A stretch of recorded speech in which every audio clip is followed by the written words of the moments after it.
Hi-yo, Milton J. Mudge here of the Knob Chopper Bay Mudges, here to read a Bible story for everybody out there in internet land. This one's called God Honors Joseph the Slave. It's from Bible for Children. Written by Edward Hughes, illustrated by M. Malo and Lazarus, adopted by N. Malo and Sarah S., produced by Bible for Children, 2007. Joseph was wrongly placed in prison by his former master, Potiphar. In prison, Joseph was obedient and helpful. The warden trusted Joseph to organize prison life. Because God was with Joseph, prison became a better place for everybody. The king's baker and butler were in jail. "Why are you so sad?" Joseph asked them one day. "No one can show us what our dreams mean," the troubled man replied. "God can," Joseph said. "Tell me the dreams." "Your dream means that in 3 days you will be back in King Pharaoh's favor," Joseph told the butler. "Remember me and ask Pharaoh to free me." The baker's dream held bad news. "You will die in 3 days," Joseph said. Both dreams came true. But the butler forgot about Joseph until Pharaoh woke up troubled one day. "I've had a dream," he cried. None of his wise men could show him its meaning.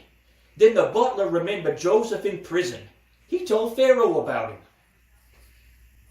Pharaoh sent for Joseph immediately. "Your dream is a message from God," Joseph told the king. "Egypt will have 7 years of plenty, then 7 years of awful famine. Plan now to store food during the 7 good years," Joseph advised Pharaoh, "or your people will starve to death in the famine."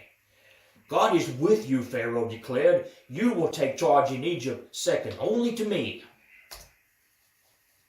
7 years of plenty came, then 7 years of famine. Food was scarce everywhere except in Egypt, where they had wisely stored huge supplies. In Joseph's far-off homeland, Jacob's family was starving. People from all countries went to Egypt to buy grain. "You must go too," Jacob commanded his sons, "or we'll starve to death." Arriving in Egypt, the sons prepared to buy food. Jacob's sons bowed low before the lordly person in charge of Egypt. They did not recognize Joseph, their brother, but Joseph knew them. Joseph remembered his boyhood dreams. God had raised him above his brothers. Joseph was very wise. He spoke roughly and kept his brother Simeon hostage. "Take food, go home, and return with your youngest brother," he ordered. "Then I will know you are not spies." The brothers thought that God might be punishing them for selling Joseph as a slave many years before. Jacob and his sons were confused. "Our money was returned in the grain, and the ruler said we must bring Benjamin." Jacob would not let Benjamin go. But soon the food was used up. The brothers had to go back to Egypt.